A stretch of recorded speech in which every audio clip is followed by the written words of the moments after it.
Welcome to the Tea with Martha, where we spill the tea on the untold truths and real struggles of entrepreneurship. I'm Martha Pachow, a fellow business owner who's learned the ins and outs of business the hard way. Get ready for unfiltered discussions on the highs, lows, and messy realities of entrepreneurship. It's time to spill the tea and vent it out with us. Welcome back to another episode of The Tea with Martha. Today, my guest is a sweet and powerful dear friend of mine, Brittanie McCoy. And Brittanie is a spiritual midwife. She helps others, specifically women, birth that calling and the purpose that we already have. And she, her and her husband have a business, and she is, of course, a mother. I mean, she's just one of those people that you want in your life. And so I couldn't resist but to bring her on and spill the tea with my audience. So welcome to the show, Brittanie. And thank you for gracing us with your presence. Oh my gosh, thank you so much. It's an honor to be here. And I'm so proud of you for shining bright and being bold and just being vulnerable. I feel like that's what spilling the tea is just letting your audience in on what's really happening in entrepreneurship, motherhood, in just a testament to your vulnerability that is really powerful. So thank you for having me on. Oh, well, thank you for that. And so tell us a little bit, what is this? What is, when it comes to the spiritual aspect, this is something that is obviously near and dear to my heart, but I think it's so powerful because I read the book Mantled with Greatness, and God created every single person with a purpose and for a purpose. And I have zero doubt about that. Mm-hmm. And often we don't know what that purpose is, or maybe we think our purpose is something different. That can be attributed to many things, right? The disbelief, the fear, the doubt, the maybe labels that we've been given, right. Or no one gave us a label, but the enemy just tries to steal, kill, and destroy through our thoughts. So we sell ourselves short of our greatness and of what God has placed in us. So tell me, please share about your ministry and about what the spiritual midwife is. Yeah, absolutely. It was about 2 years ago that I, during one of the ministry retreats that I've had for about 3 years now, we had a minister from Mississippi, and she ended up praying for me at the very end. And she said, Brittanie, the Lord says, you are a spiritual midwife. You are a mother to many, much like a Deborah, and that you will travail, and you're going to bring breakthrough, and you're going to help people realize their purpose. And I had to be honest, I had to Google Deborah, Google what a spiritual midwife is, but that led me to an online school in Jersey. And there was this woman that had been doing spiritual midwife school for several years. And because of COVID, she was able to take her school online. So it was perfect. I signed up for that. I also signed up for a Deborah course, learned all about Deborah. And so throughout the last 2 years of school, I just really learned about spiritual midwifery. I didn't have a midwife in my natural pregnancy, so I was really starting at ground zero. But spiritual midwives show up in the name of Shiphrah and Puah. And you can read it in Exodus. And so really, when there's a new birth of God, new move of God, just revival, a reset, the midwives are going to show up. And we are what we call ourselves a dragon slaying woman. So we're there. Yeah. If you would think about when you're pregnant with purpose, we're going to come alongside of you. We're going to make sure and check you out, check the baby out, make sure everything's stable and on time. And so one of the things that we learn is the times and seasons of what we call the Issachar anointing. And so I've learned all about the feast and the times and seasons of God. And so it's very powerful because we need to know when we're planting, when we're watering, when we're waiting, when we're in birth season. So that was one of the first things I love learning. But I usually come alongside of you and just help dismantle the things that are going to try to abort the purpose that you're carrying from God. whether it's through doubt, fear, entanglement, witchcraft, all the things that will choke out the life that you're carrying in you and the purposes that he has divinely established for you for this time on earth. And so it's a lot of deliverance. It's a lot of slaying of what I call strongholds, really sending truth in the areas that have ungodly beliefs. And once those break open, we can then, it says in the Bible, to bind the strong man. Before you go into someone's house, you got to bind the strong man to plunder its goods. And so we really work on thoughts that don't line up with the word of God. And we're just there to help you push, because birthing comes from pressure, contraction, and that's painful. So when there's pain, we're there to help push. We're pushers. No, you got to do that. No, you got to stay bold. No, you can't quit. No, you can't give in. Let's go. Let's go. So we're encouraging and we're slaying the enemy at the same time. It's just such a unique call. I feel so blessed and honored to just help, deliver what God has put inside of each of us. And so that's what I've been studying. And it's so unique. So amazing. I mean, that is definitely such a calling. And I think, just as on a personal note, I think you're such a nurturer and a loving person. The first time I met you, you just have this sense, like this things that it aligns with you. Obviously God knows what he's doing, but when you shared that, I'm like, yeah, that makes total sense. That's when it just, it's you, and it's so beautiful to know that. You're not a 21-year-old trying to figure out life, right? You are married, you have kids. How old are your kids? I have a 7-year-old daughter and a 5-year-old son. So, you are like you said, in the seasons, right? Like, would you have thought that you would be here with this calling and this new thing that God called you to do in this season?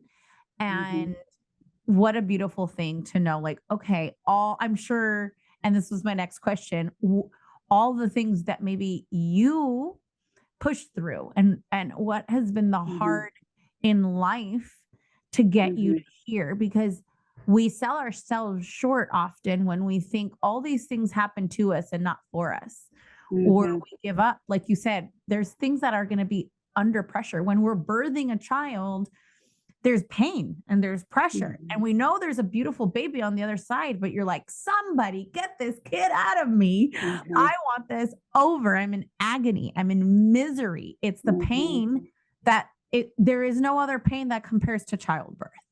Right. And when it comes to life, when it comes to the day to day, when it comes to who are we becoming, are we giving up because the pressure is too much? So share a little bit about, what are those experiences that you've had that have been pressure and that you wanted to give up and you wanted to just turn over and give up and quit. Absolutely. I think the two things that I've realized, the warfare that's attached to a spiritual midwife is offense, the spirit of offense, and chaos in the home. And so one of the rewards, though, as ministering to others, helping them get breakthrough, is shalom in the home.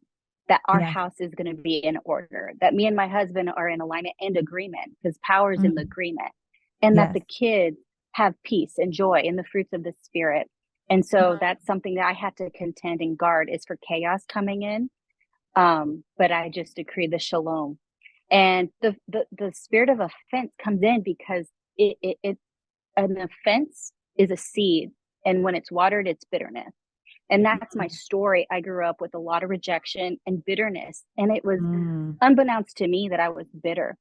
And so that is something as well that we have to guard, because we have to have such a pure heart. Think about when you're in the birthing room, when someone is invited into that place, it's supposed to be a very safe environment. In fact, the mother's like, get out, you're negative. You can't get in here. No, you can be in here. You almost even have a list of like, no, you can't, and you can't. Yep, you're in. Sacred because moment. You need that environment to be safe. And Mhm. so what can corrupt a safe environment? Someone who's bitter, someone who, and that bitterness comes up in angst and anxiety and anger. And Yeah. you don't even know it's there. It's like, so just, but you can't have sweet water with bitterness. Like, it ruins the whole water. So that is something that I've had to really prevail, is Mm. I'm guarding my heart against the offenses. It's like these Oof. darts that come from the enemy through people, and just through, like, unmet expectations. And yeah, that's something Oh, that, yeah. is the daily walk. I think of a spiritual midwife is keeping a pure heart.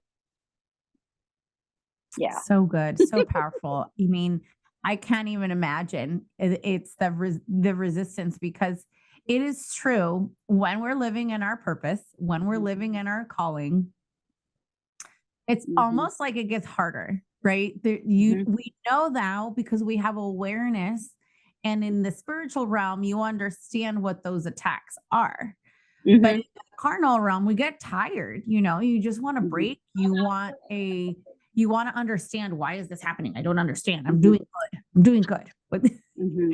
but when we Yeah. understand that it's so much, we're in another realm. There is definitely a war against good and evil, and Mm-hmm. not to get like that, you know, deep into this, because I don't want to lose anyone here. But it is it is a true and real thing, and it Yeah. makes me think again back to how we started the conversation is, what are we giving up? Who are we, as we are evolving? And maybe you're listening to this, and you've had things happen.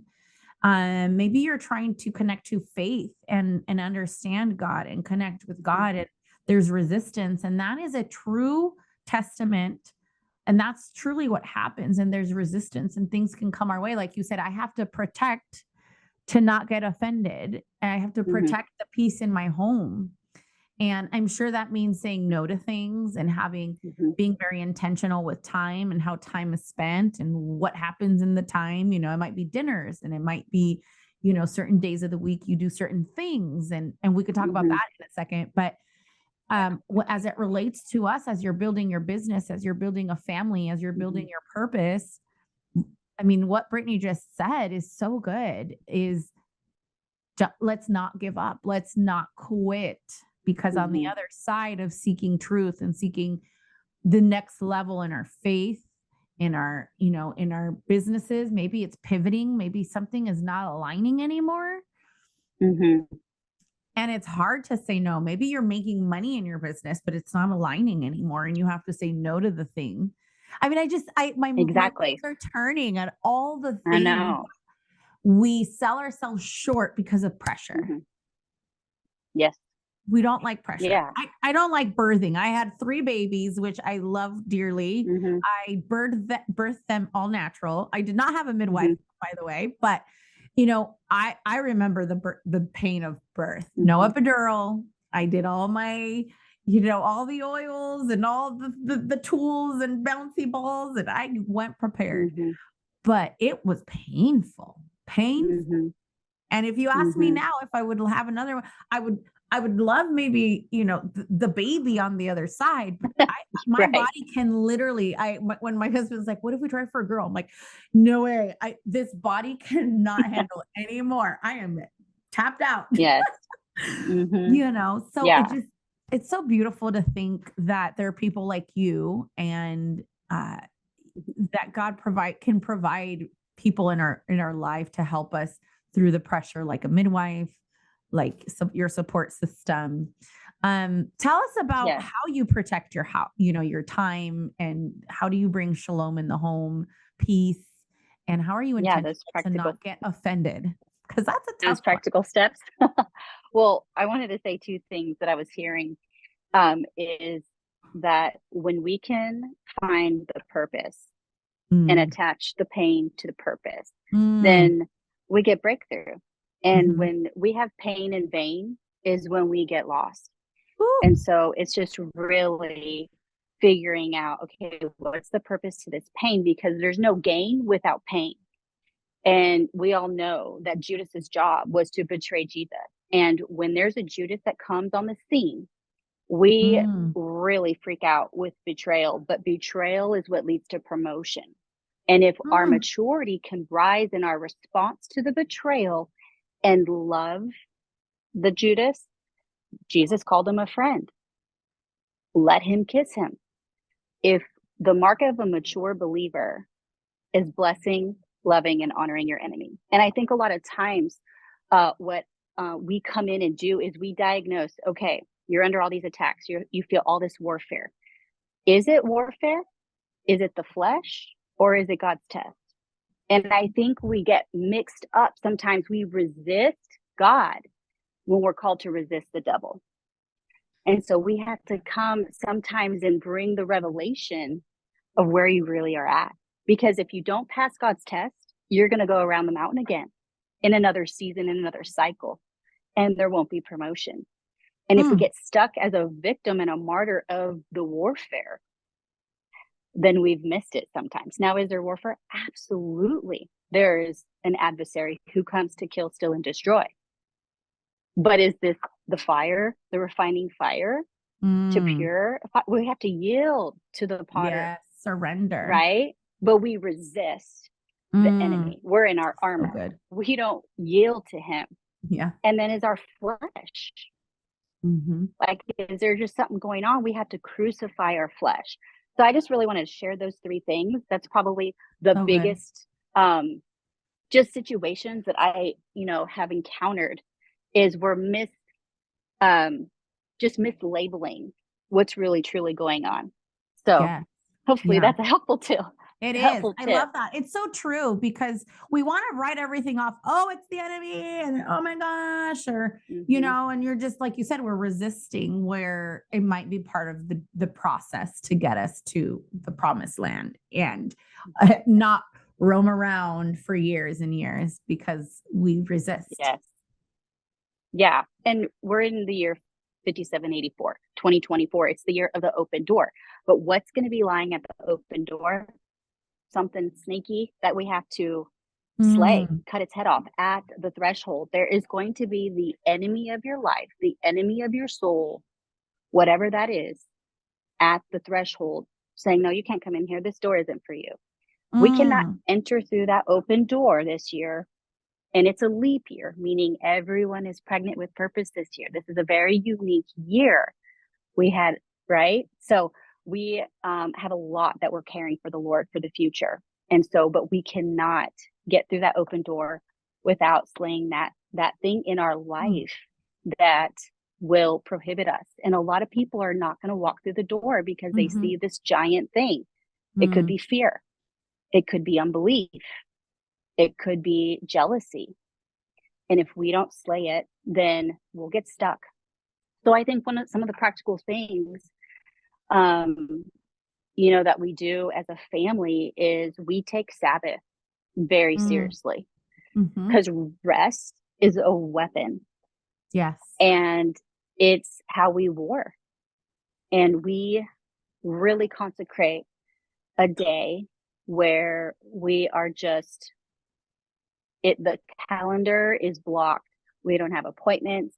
We don't do things that distract us. We stay really focused in and seek the Lord very fervently. And we pick up the kids early from school. We bond, we spend time. We talk about just practical lessons that, we're learning as adults. I just tell them, this is what happened today. This is what I was learning. And they're catching it more than we realize. And so that's been probably something that we shifted in 2024 that I really, really have seen fruit from. Especially my husband. We have 3 companies. We have small children. I mean, it's like our employees, they're like children. We have spiritual children. We launched the ministry this year. So, it's like, how can we stay not busy, which is being under Satan's yoke? Busyness is not from the Lord. Yes. So I've been convicted of that in the last over a year and a half of that's his form of keeping me, distracted and tired and thinking we're doing good, but also really stealing from where he wants us in that stillness and the quiet, because that's where he speaks, and that's where we can really just connect with our family, connect with each other, connect with God. When we're busy, and there's no time for that. That's exactly where he wants us. It's like the easiest trick in the hat is keeping us busy. So I love that you said that. Yeah. He wants you worn out. He wants you worn out for the true. There's a lot of false doors. I'll say that. On the way to the open door, there's a lot of false doors to the left and to the right. But he's here. You got to gaze. And so you can know. So I think that's been huge. And really sanctifying the home on what we're watching. We just, even just things that get brought into the home, we're constantly making sure that, there's not anything, that just is grieving the Holy Spirit. And that's just a relationship and asking and praying about it and making sure, even as people come in, that we're taking authority over anything, any residue, anything that just wants to stay and hide. We really fight hard for that shalom, that peace, because that's our sanctuary, that's our refuge, that's where we refuel, that's where we have all of our memories and our time together. And so if the house is chaotic, if it's just, then you're never getting that rest. So that's something that's important to do. Love that. Such a good practical, just explanation and really just thought process behind being busy or what do we really want, and the meaning behind it too is I think so critical. So all of this, and you did mention you guys have businesses. So, I mean, how do you manage that? Because that is pretty remarkable. Tell us a little bit about business life and how you guys have built that, and how do you balance? Yeah, I'm a third generation insurance agent, married a second generation insurance agent. So that is something that's just what we've grown up on. But we're so thankful, and we're actually on vacation because of State Farm, of this insurance company. And it's been something that's really helped us. I can share about this a little bit in the marketplace. Is at the end of last year, we had our best year yet. And so I'm going into it like, man, what a great year. We're celebrating. And I hear the Lord say, you took my principles and I'm excited about that, but you still did things your own way. And he's like, I call that self-righteousness. And I thought, oh my gosh, what? And so I just kind of sat with that and said, okay, what does self-righteousness mean? Okay. So going into 2024, he gave me the word root system. I'm going to deal with your root system, because 2023 was foundation. And if I backed up a little bit, me and my husband both are the firstborn, very overachievers, type A. And through an encounter in 2019, everything changed. And we started to bring in, obviously, the Lord. We surrendered our life truly to the Lord. And we told him, okay, you are the CEO. And we surrender this business. This is, we've been growing this in our own strength and through the man's wisdom. And we just want to serve you and honor you. And so we did that. And we kind of went on this pendulum, like way over here. And we didn't really care about anything but just souls and caring if they knew about Jesus. And then we started to, and everything was going great. Everything was up. We didn't worry about it. But he started to say, hey, I kind of want to recalibrate you, because you have to steward what I've given you. Yeah. And so that's when in 2023, he talked to me about going into 2024. We did something called mission, vision, values. I met this wonderful lady, Carol Matthews, and she has a business, and she really talks about how being clear on your mission, vision, values is so critical. And we didn't know, we had changed so much that our team didn't know this day, what day, where are we going? Like we were just constantly. So what mission is what you do every day in your business. What vision is why you do it. And then the values is how you do it. It's the plumb line and the filter to everything in your business. And he brought me to that, like, without a vision, you will perish. It's Yes. in the word. And I'm like, oh my gosh, we didn't have a clear vision. And so we sat down and created the mission, vision, and values. And we came out as an over Christian company. And it was amazing. We're so excited. And we lost half our staff because all along I had employees that were not in alignment with my values and where we were going. And it exposed that. And it was okay, not in a negative way. It's just, hey, that's okay. We're not going in the same direction. Thank you for, your patronage. And they moved on. I had no idea that that was half of my staff. Wow. And so it's just been so powerful moving forward into this year as we are recruiting and hiring people, and we've replaced those people, that we were able to use this tool. Hey, this is where we are. This is why we're doing it. This is where we're going and how we're going to do it. And I'm like, oh yeah, I'm in alignment with that. Actually, this is what I've been praying for. So I just want to share that with the marketplace people. Yes. Do you have your mission, your vision, and your values set? And so that's been the root system that he's been dealing with us, the head, so that it can flow down. And he had to uproot a lot of stuff.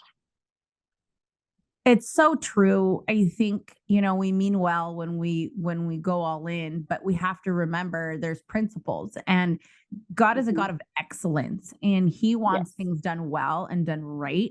And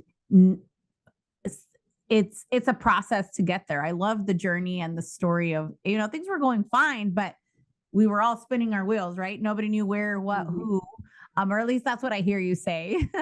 But it's beautiful when you can merge the two. Okay, we're going to have order, we're going to have principles, we're going to have policies and procedures and appointments and organization and do things with excellence. However, these are our values. This is what we stand for and how we're going to do that. I love the mission, vision, and value system. I mean, and that is business principles. I mean, we just, this is the way we do it when you're trying to align with God's principles.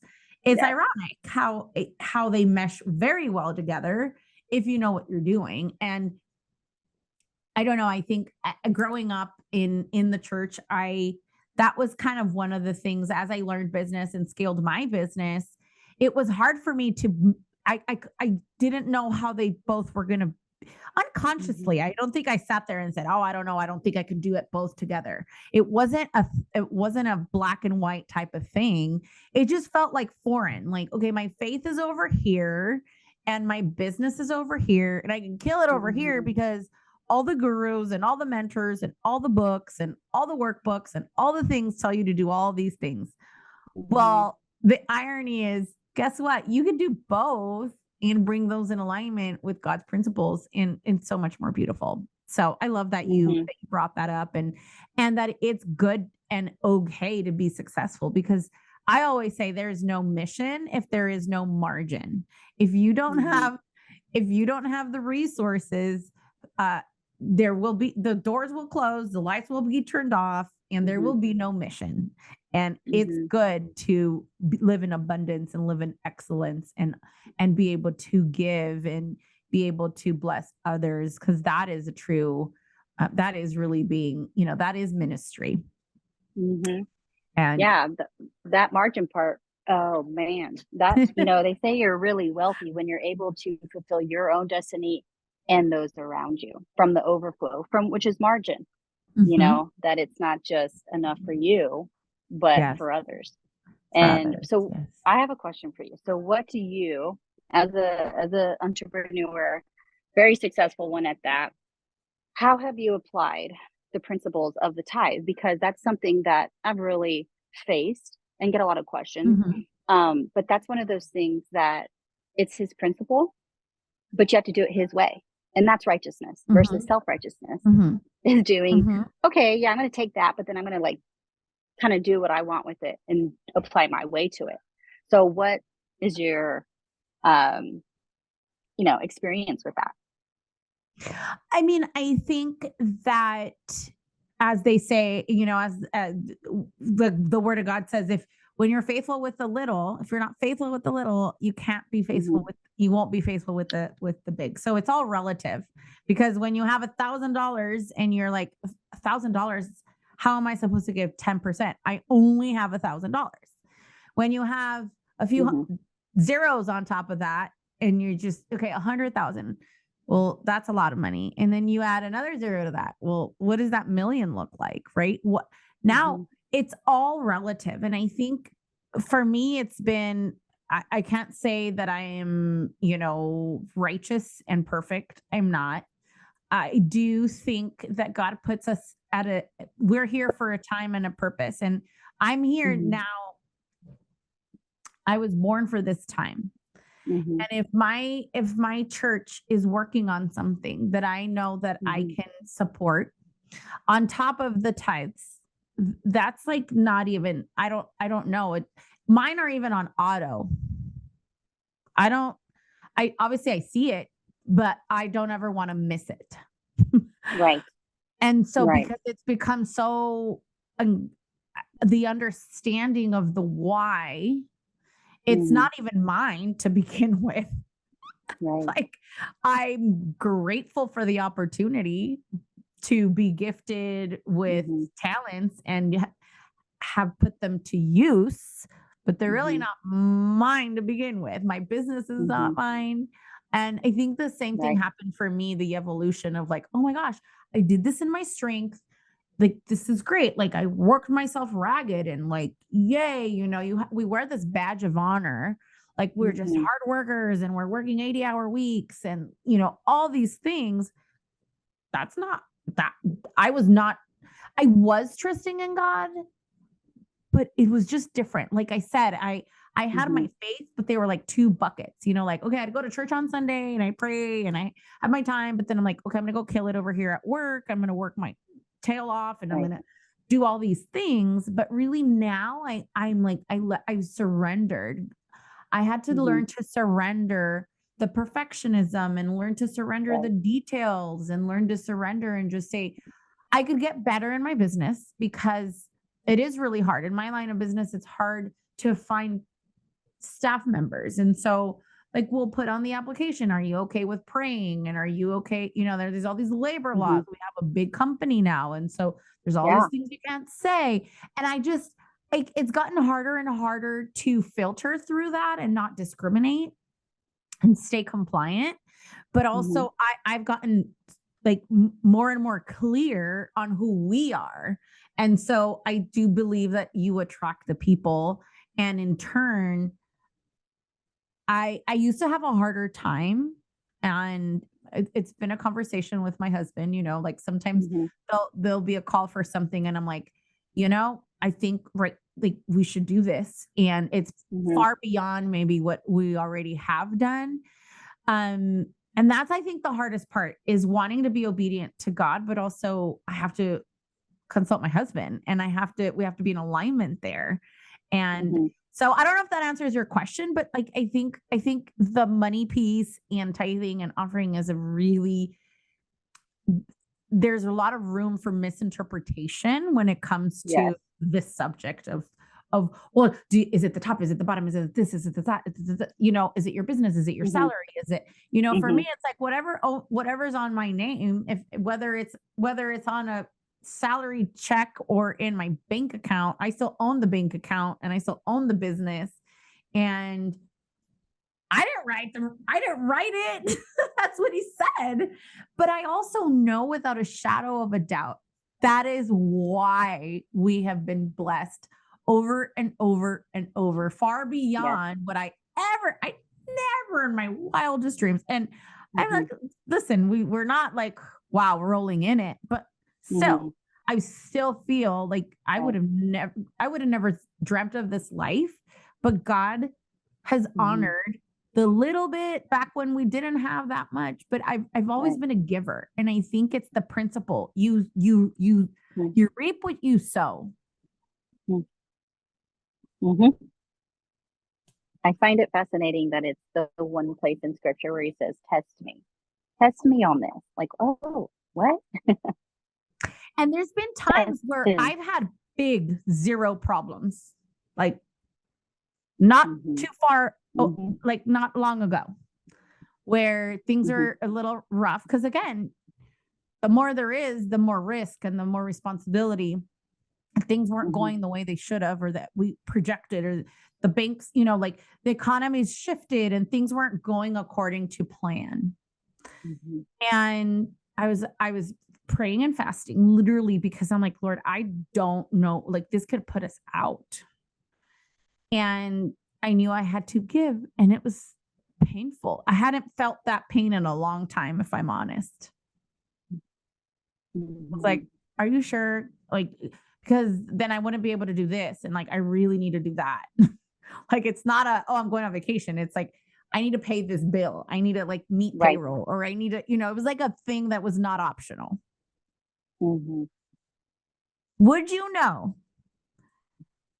that we, at the beginning of in January, we changed payroll companies. So when we did the shift, turns out we found like almost $98,000 that we had overpaid our unemployment. Yeah. Yes. Yes. What? What? Like, Mhm. I even get chills just talking about it. Like, it was literally just, we were saving it without even Right. knowing.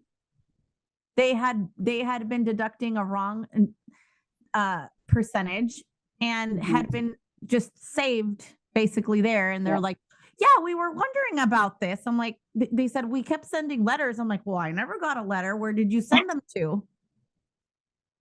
So then they, it took them like 4 weeks, but we got the check. Mhm. Yes. You can't make it up. I swear. I remember hearing things like this when I was a girl, when I was younger, and I'm like, yeah, I would, I'm happy for Mhm. you, but that never happens to me. Well, I'm here to tell you it does. Like, Yes. wow. So I think that it's not even an option anymore. Right. Yeah. One of the things I find, if you look at also natural birth, you have to be open, right? Open and available to give birth. You can't be closed. So, one of the things that we really, I partner with the Lord, is coming in and recognizing the spirit of containment in someone's life that's keeping them really close. It's a very, very narrow minded in the area of finances. And, Mm, one of the things that's been so powerful is the Lord's like, let me show up in unexpected ways, like that, like a $98,000 tax payroll thing. That was unexpected. It wasn't like, well, I know what my 2-week paycheck is. Nothing's going to budge there. There's nothing else I can do. And you're not open and available for unexpected ways for him to show up. And it's just been so wild. So, I love that.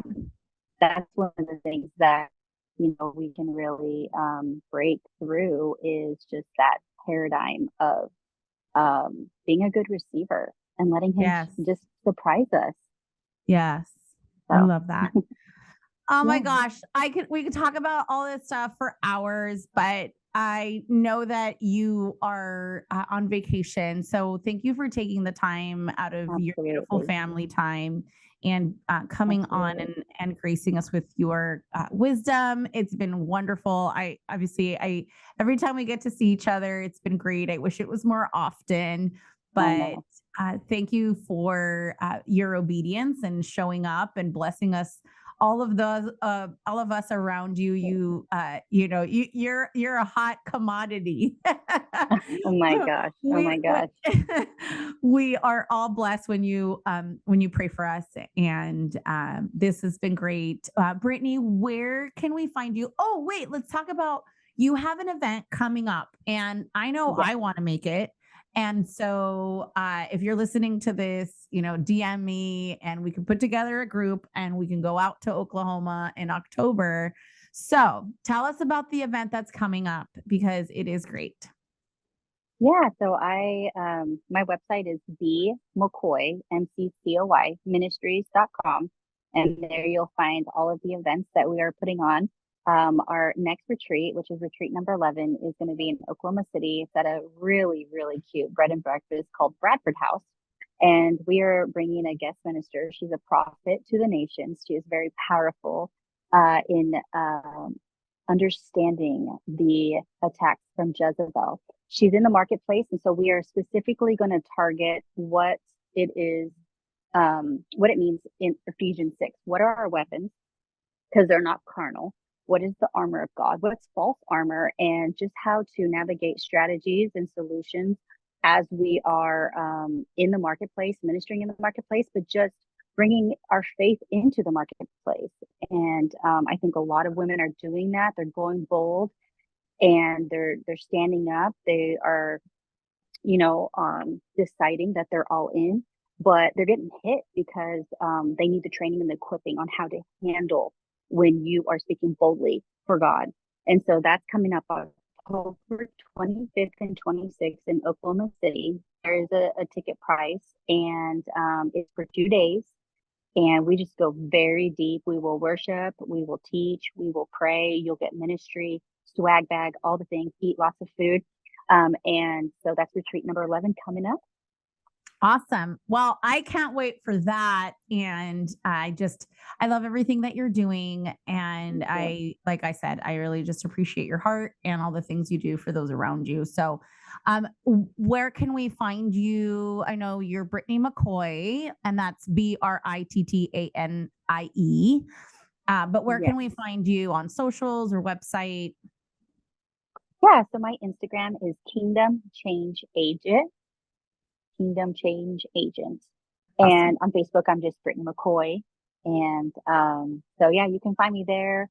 And of course, the website, bmccoyministries.com. And we also have pop-up coffee shop events. And we will be looking forward to a 2025 retreat in Naples, Florida, possibly in the month of February. And, I think I'm very inspired to do a retreat around kingdom finances. I think that's something as female entrepreneurs and even male, I do retreats for husbands and as well, that we can really learn that piece, that principle, and make sure that we're doing it purely but powerfully. So yes, I think I'm gonna. You're speaking my language, girl. Yes. So we're in a mastermind together with Rachel Warman, and she wrote a book called The Expansion Mandate. And I've been reading that with my small group. My church small group is women in business that I started because I was like, we need more of this. And I always tell my girls, I'm like, listen, it is our job to fund the kingdom. So we must expand and we must do the things that we're called to. And in the book, she just, she tells the story so well that there is no guilt or condemnation or just this stigma behind wanting to be a builder. But when you understand the purpose and that there are principles, just like you said, we went all in and then there was a little of misalignment and then you get in alignment and it's beautiful. It's beautiful to see because God could do way more and much better than we could ever in our own strength. So when you partner with that, I mean, that's where greatness happens. And that's where it's like, okay, it wasn't really me. I mean, you can't make this up. This is so good that only someone else could have done this for me. Yes. So. Yes. One last thing I'll leave you with this is I feel like, as a bridge builder, we got to bring the generations back. So we are all Proverbs 31 women. We're seeking to build and do all the things, the mothering and the wifing and the business building and the ministry. But if we don't have the tightest two women pouring into us their wisdom, then what disconnection, we need that blueprint to train who we're mentoring. And so that's what I'm excited. I bring in very seasoned prophets, very mature, to train us because I feel like that's a missing element. And so I love to bring together the multi-generations, multi-cultures, and really dismantle that discord of separation that's trying to happen. So I just wanted to say, let's come together. So brilliant. And unite. Yes. I love it. All right, Brittanie, this has been great. Thank you so much. And we'll see you guys on the next episode. Bye. Okay, bye. Thank you so much for joining me on another episode. If you're struggling to find your flow in juggling all the things that go into building and scaling your dreams while also being present, for your family and finding time to take care of you, I want to invite you to join my free 21-day challenge, Tame the Chaos. You'll get my tried and true time management workbook designed to help you become a master at organizing and prioritizing how you spend your time. Plus, I'm going to walk you through a daily exercise that will transform chaos into clarity and keep you on track to creating momentum towards your goals. I personally use this method myself, and it is a vital key to my success over the years. Please visit marthapachow.com/tamethechaos to register for the challenge now and get instant access to the workbook. And if you've enjoyed today's tea, make sure to follow, rate, and leave a review. Stay connected with us on social media at The Tea with Martha for updates and behind-the-scenes moments. Remember, every woman's story is a sip of inspiration, and together we're brewing success. This is Martha signing off. Cheers.